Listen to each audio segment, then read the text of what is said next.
So guys welcome to daily football madness. और आज का जो टॉपिक है वो थोड़ा सा कंट्रोवर्शियल है। इसके ऊपर पिछले 3-4 साल से काफी ज्यादा डिबेट चल रही है और राइटली सो डिबेट होनी भी चाहिए। कि बारसा की जो फाइनेंशियल मेस है, बारसा डेनी ओल्मो को रजिस्टर नहीं कर पा रहे, बारसा प्लेयर्स को रजिस्टर नहीं कर पाते और 4 समर ट्रांसफर विंडोज हो चुकी हैं and the same story. It started with Messi. उनको नया कॉन्ट्रैक्ट नहीं दे सकी थी, बार्सिलोना इस पोजीशन में नहीं थी और राइट नाउ अब चौथी ट्रांसफर मार्केट है, समर ट्रांसफर मार्केट है और डेनी ओल्मो को हमने साइन किया हुआ है, एक ही प्लेयर को हमने अब साइन किया हुआ है और बार्सिलोना अभी भी प्लेयर्स को रजिस्टर नहीं कर पा रही। इसकी रीजन क्या है? देखें, इसका कोई ब्लैक एंड व्हाइट नहीं है, येस और नो में आंसर नहीं है, इसको हमें थोड़ा डिटेल में डिस्कशन करनी पड़ेगी।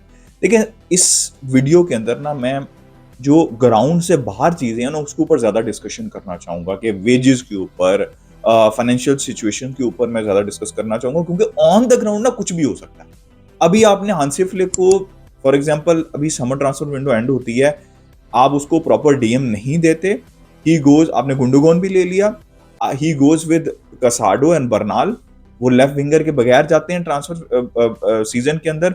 ही विंस ला लीगा और something that is down to him, he adjusted, he did some magic, या फिर प्लेयर्स ने स्टेप अप किया, क्योंकि football is football, on the day कुछ भी हो सकता है, राइट? अगर आपकी मैनेजमेंट, हमने देखा एफएसजी के केस में, हमने ग्लेजर्स के केस में देखा, अगर आपकी मैनेजमेंट हेल्प नहीं कर रही या फिर उनके हाथ बंधे हुए हैं, वो हेल्प नहीं कर सकते फाइनेंशियली, लेकिन फुटबॉल में not always the best team या बेस्ट स्क्वाड नहीं जीतता, या फिर जो सबसे ज्यादा पैसे स्पेंड करता है वो नहीं जीता। फॉर एग्जांपल, पीएसजी नहीं जीत पा रही चैंपियंस लीग इतना पैसा स्पेंड करने के बाद। चेल्सी जब 2 चैंपियंस लीग जीती थी, they were not the best team. पिछले season Dortmund, they were not final में पहुंची थी, they were not the best team, best squad by any means, right?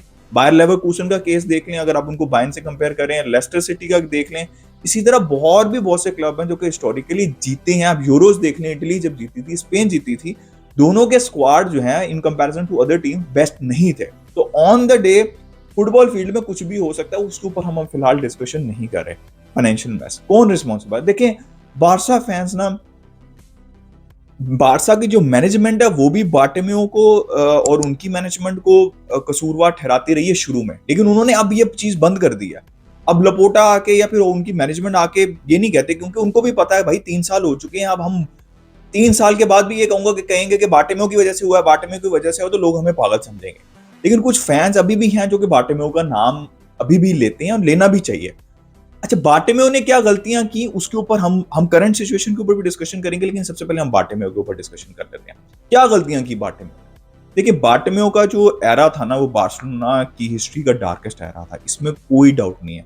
हमने बहुत सी गलतियां की, बहुत अननेसेसरी ट्रांसफर्स किए, स्पेशली नेमार के जाने के बाद। जैसे मेसी ने क्या ना था, होल्स को प्लग कर रहे थे हम, उनको मतलब उनका कोई सोल्यूशन नहीं निकाल रहे थे। तो इसमें तो कोई शक नहीं है, it was the darkest era in Barcelona. Although हमने चैंपियंस लीग जीती, लेकिन बहुत सी चीजें खराब हुई, डेप्थ जो है बारसा का इंक्रीज हुआ। बाय द वे, डेप्थ जो है वो तकरीबन हर क्लब के पास है, बारसा का काफी ज्यादा इंक्रीज हुआ। अब बार्टोमेओ ने मेजर गलतियां क्या की? बार्टोमेओ ने मेजर गलती ये की, सबसे पहले उन्होंने जो मेजर, मेरे हिसाब से जो उनकी गलती थी ना, वो ये थी कि उन्होंने प्लेयर्स को, एजेड प्लेयर्स को 4-4, 5-5 साल के हाई वेजेस के साथ कॉन्ट्रैक्ट दिया, जिसके अंदर जॉर्डी अल्बा थे 30+, जिसमें सर्जियो बुस्केट्स है, जिसमें जिरार्ड पीके थे 30+। ठीक है, ये मेजर उनकी गलतियां हुई। नॉर्मली क्लब जो है 30+ प्लेयर को 4-4, 5 साल के इतने हाई वेजेस के ऊपर कॉन्ट्रैक्ट नहीं देते, ये सबसे बड़ी उनकी गलती थी।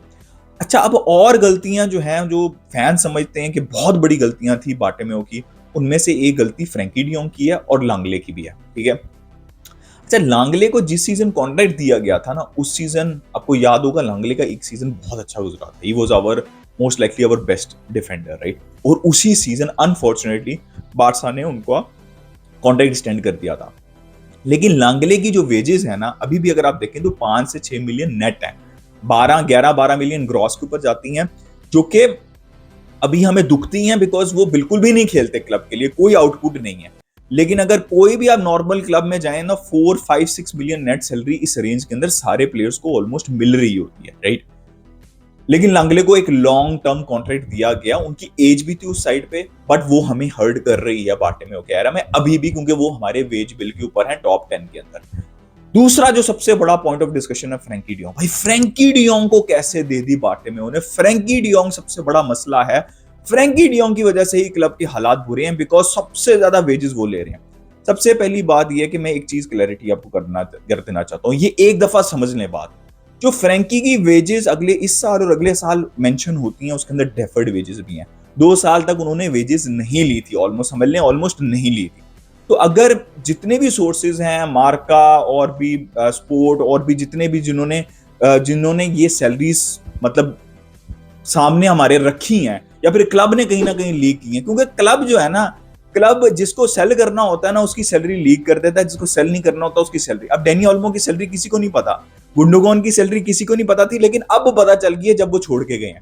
इसी तरह फ्रैंकी की सैलरी भी लीक की गई, लैंगले की भी है, तो हमें पता है। तो मैं आपको फुल एविडेंस के साथ बता रहा हूं, एज पर जितनी भी ये सोर्सेस जो हैं वो लीक जिन्होंने की हैं, ऑन एवरेज उनकी जो सैलरी है वो 18 मिलियन ग्रॉस है, जो कि 9-10 मिलियन जो है वो नेट बनती है। ज्यादा है, ठीक है, मैं ये नहीं कह रहा कि ज्यादा नहीं है। अब आप इसका कॉन्टेक्स्ट देखें। मैंने आपको बता दिया कि बार्टोमेओ ने जो एजेड प्लेयर को सैलरी दी वो गलत दी। अब फ्रैंकी डियोंग उस पॉइंट ऑफ टाइम पे नए प्लेयर जब आए थे तो कम वेजेस के ऊपर आए थे, अब वो एंटर हो रहे थे अपने प्राइम ईयर्स के ऊपर। और अगर आप 2 साल पहले आपने फुटबॉल नहीं देखनी शुरू की और आपने उससे पहले देख रहे हैं, आपने फ्रैंकी को देखा बारसा में, अब आप चाहे ये कह लें कि वो अंधों में काना राजा था, बकार प्लेयर्स थे, उनके अंदर वो हमेशा टॉप 5 आता था, लेकिन ये रियलिटी है कि हर सीजन के अंदर टॉप 5 के आपके जो प्लेयर्स की लिस्ट है उसके अंदर फ्रैंकी, एक तो 2 सीजन तो ऐसे आए थे जिसमें मेसी और फ्रैंकी सिर्फ परफॉर्म करते थे और कोई भी परफॉर्म नहीं करता था।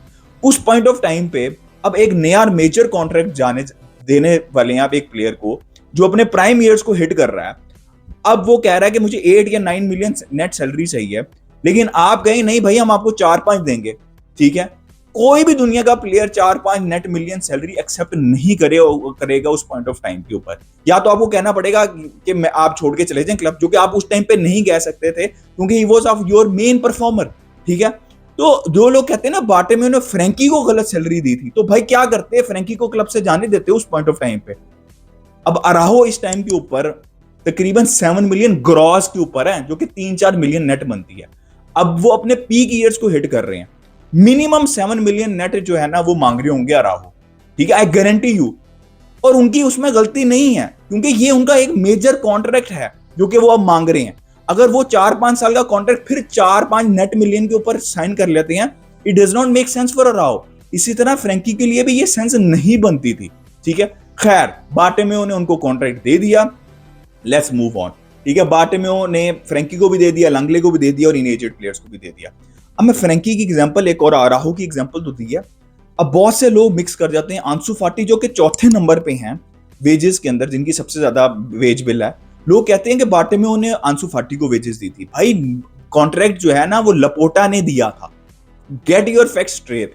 ये जितनी भी लिस्ट मैं आपको शो कर रहा हूं ना, इसके अंदर 95% प्लेयर्स वो हैं जिनको लपोटा ने कॉन्ट्रैक्ट्स दिए हैं। इसमें सिर्फ फ्रैंकी हैं, लांगले हैं जिनकी सबसे ज्यादा वेजेस ज्यादा है, और तीसरे जो है वो टर स्टेगन है जिनकी 5 to 6 मिलियन नेट बनती है, जो कि इतनी ज्यादा नहीं है। टॉप 10 के अंदर शायद मुश्किल से आते हैं, ठीक है। अब आंसू फाटी की सिमिलर एग्जांपल देता हूं। 2000 मैं अब जैसे मैं बार्टोमेओ को फ्रैंकी के केस में ब्लेम नहीं ना कर रहा है, इसी तरह मैं लपोटा को आंसू फाटी के केस के अंदर ब्लेम नहीं करता। लपोटा आए उस टाइम के ऊपर सारे बारसा फैंस ये कहते थे, जैसे फ्रैंकी के लिए कहते थे he is the present, he is the next big, ऐसे ही कहते थे ना। तो भाई लपोट अब वो नहीं वर्क किए, उन्होंने नहीं परफॉर्म किया, लेकिन लपोटा उस टाइम के ऊपर उनको जस्टिफाइड था कि वो आंसू फाटी को नया कॉन्ट्रैक्ट देते इस सैलरी के ऊपर, ठीक है। क्योंकि वो एजेड प्लेयर्स के ऊपर हम डिस्कशन करते हैं जो लपोटा ने जो कॉन्ट्रैक्ट दिए हैं, लेकिन फ्रैंकी, आंसू फाटी और अराहो का केस वेरी सिमिलर है। प्लेयर्स डिमांड करते हैं 1-2 अच्छे सीजन्स के बाद। अब आपको लगता है कि गावी, पेड्री, जितने भी ये सारे प्लेयर्स हैं, नए प्लेयर्स हैं, फरमीन, ये सारे जो नए प्लेयर्स हैं, जब ये नया अपना कॉन्ट्रैक्ट पीक ईयर्स में जाने के बाद मांगेंगे तो वो क्या 4-5 मिलियन नेट के ऊपर रहेंगे? नहीं, they will ask for at least 7 million net, and this is the reality भाई। अब लपोटा की गलती क्या, ठीक है, मैं आपको बताता हूं। सबसे पहले तो ये फैक्चुअल बात है कि 95% of the wage bill is down to Laporta. इसके अंदर मैंने आपको मेंशन कर दिया कि कौन से प्लेयर रिमेनिंग है, ठीक है। हाउ अब पिछले तकरीबन मैं 2 साल से बारसा फैंस को ये रोता हुआ देख रहा हूं। अब सबसे पहले तो ये चीज फिगर आउट कर लें कि 18 मिलियन जैसे मैंने आपको बताई ऑन एवरेज ग्रॉस सैलरी है फ्रैंकी की। 18 मिलियन 17 मिलियन ही है गुंडोगॉन की, जो कि बाय द वे जा चुके हैं। आपने अपना ही गंद जो किया था उसको अब आपने क्लीन अप किया है। और लेवेंडोस्की की सैलरी एक्चुअल में इन सब प्लेयर से ज्यादा है, ठीक है। हम अब फ्रैंकी जो कि एक यंग प्लेयर है उसके ऊपर लानते भेजते रहते हैं पिछले 2-3 साल से कि इसकी वजह से, पहले हमें क्या बताया जाता था, पीके की वजह से, बुस्केट्स की वजह से, जॉर्डी अल्बा की वजह से, मेसी की वजह से, इसकी वजह से, उसकी वजह से। अब हमें बताया जा रहा है कि फ्रैंकी की वजह से हमारा क्लब जो है वो सत्यानाश फिर रहा है।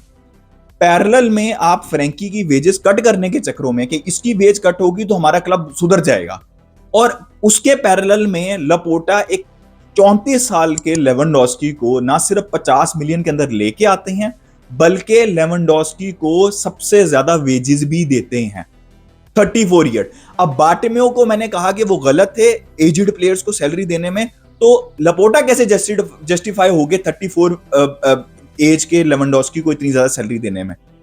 अब गुंडोगॉन, क्या मुझे अब आप बताएं कि आप सबको एक साल पहले पता होता कि गुंडोगॉन को फ्रैंकी के इक्वल सैलरी दी जा रही है, and he is 33 years of age, और 3 साल का, लेवेंडोस्की को 4 साल का कॉन्ट्रैक्ट, गुंडोगॉन को 3 साल का कॉन्ट्रैक्ट। तो आपको क्या लगता है कि ये जस्टिफाइड है? जब आप फ्रैंकी की वेजेस निकाल के सेम वेजेस या उससे ज्यादा वेजेस गुंडोगॉन और लेवेंडोस्की को दे रहे हैं, तो आप सॉल्व क्या कर रहे हैं? You are not solving anything. अब I will not be surprise कि कल को डेनी ओल्मो को कॉन्ट्रैक्ट निकलता है और उनकी भी 7-8 मिलियन नेट या 9 मिलियन नेट हो, I would not be surprise at all. तो भाई इंसाफ, जस्टिस किया करें, ठीक है, कॉल आउट करें। जो एक्चुअल चीज ये है, अब मैं अगर 3 साल से एक कंपनी का नया सीईओ हूं ना, तो मैं 3 साल बाद या मेरे एम्प्लॉयज 3 साल बाद ये नहीं कह सकते परफॉर्मेंस के ऊपर कि भाई वो 4 उसके इफेक्ट्स हो सकते हैं। लेकिन अगर परफॉर्मेंस डाउन से डाउन जा रही है फाइनेंशियली, और you are not able to register even one signing and और आपका जो अब सारा डेटा है मोस्टली 95% आपका है, वो आप लेके आए हो, तो अब मैं as a CEO of the company can not blame the previous CEO, because 3 साल मुझे हो चुके हैं। मैं पहले साल तो ये कह सकता हूं कि यार अभी स्टेबिलिटी है, अभी हमें ये करना है, अभी हम वो करना है, लेकिन अब नया इलेक्शन आने वाला, भाई समझ रहे हो मेरी बात, नया इलेक्शन आने वाला है तकरीबन 1 साल के अंदर, 1-1.5 साल के अंदर। I can not be saying, और दैट्स व्हाई अब बार्टोमेउ का नाम लेना बंद कर दिया है लपोटा ने। तो फैंस भी बार्टोमेउ का नाम, वो डार्केस्ट एरा था, अब क्या हम सारा इल्जाम उसके ऊपर देते रहे? Matter of the fact is, जो अभी सिचुएशन ये है कि ये वेज बिल 95% जो है वो है किसका? वो है लपोटा का, ठीक है। गुंडोगॉन को, फेरन टोरस को, आंसू फाटी को, लेवेंडोस्की को, मैं जितने भी नाम लेना चाहूं, इनिगो मार्टिनेज जो कि 32 साल के थे, इवन उनकी 10 मिलियन ग्रॉस सैलरी वो टॉप 10 अर्नर्स के अंदर आते हैं। Is very close to what we are giving to Lenglet, ठीक है, इट इज वेरी क्लोज। इन सब प्लेयर्स का जो रिस्पॉन्सिबल पर्सन है वो है लपोटा।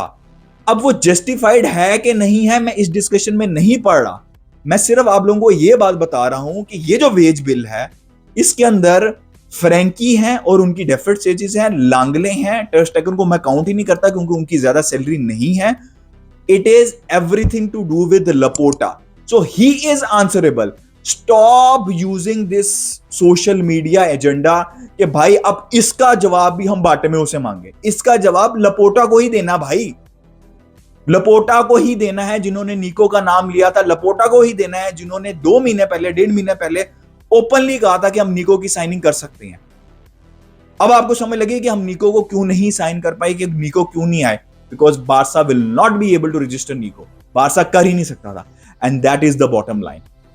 तो ये सिचुएशन है, इसके अंदर बार्टोमेउ का जो ब्लेम है वो उसके खाते में डालो, लेकिन जो बार्टोमेउ को ब्लेम नहीं है वो उसके खाते में नहीं डालो। अपना ओपिनियन दे, मुझे पता है कंट्रोवर्शियल टॉपिक है, लोग अभी भी देखें, मैं ना I am a club supporter, जो चीज अच्छी होगी मैं उसको बिल्कुल प्रेस करूंगा, चाहे वो लपोटा करें, चाहे वो चावी ने किया हो, चाहे वो हाथ से फ्लिक करें, लेकिन I am not an S liquor, मैं आई एम नॉट एस के सर, सीधी सी बात है, जो चीज गलत है वो गलत है, और जो जिसके टेन्योर में है वो वही रिस्पॉन्सिबल है। अपना ओपिनियन दे रिगार्डिंग एवरीथिंग, लाइक कर दिया, सब्सक्राइब कर दिया, मिलते हैं नेक्स्ट वीडियो में। कल बात।